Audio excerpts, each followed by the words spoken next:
All right, my picks for UFC 236, Max Holloway versus Dustin Poirier. I think, like most people, I'm going to go with Max Holloway, just because simply he puts out a much higher output than basically as the fight gets longer, his output increases. Where Dustin Poirier, he tends to doesn't exactly drop off completely, but he does slow down in those third, fourth, and I don't think he's even been into the fifth round now that I think about it.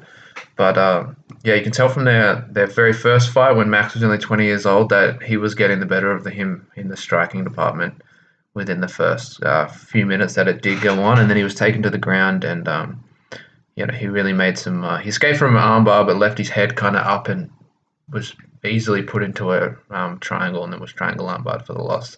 That was just a white belt mistake. I don't think There's no way Dustin's going to get away with a win this easily.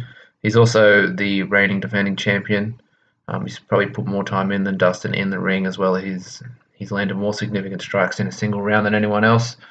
Um, and also, Dustin tends to load up and square up a little bit when he throws his power shots, which I think is just perfect for someone like Max to slip or move out of the way and counter, or just not be there when he's throwing these power shots, as well as his body work. Max's body work is phenomenal. He doesn't discriminate between head and body.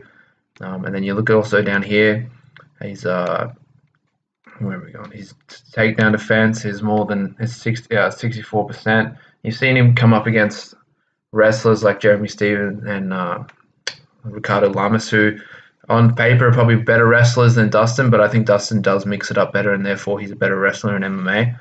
But I don't think, unless Dustin puts a really good combination together and finishes it off with a takedown, I don't think he's going to be able to get Max down to the floor alongside the cage. So yeah, I'm going with Max on this one. I think it's going to be a 5-round decision for Max, most likely. But I think Dustin might win a round or two in there if he does win a round at all. But I think the output and just the volume is just going to be too much for Poirier, and that's it.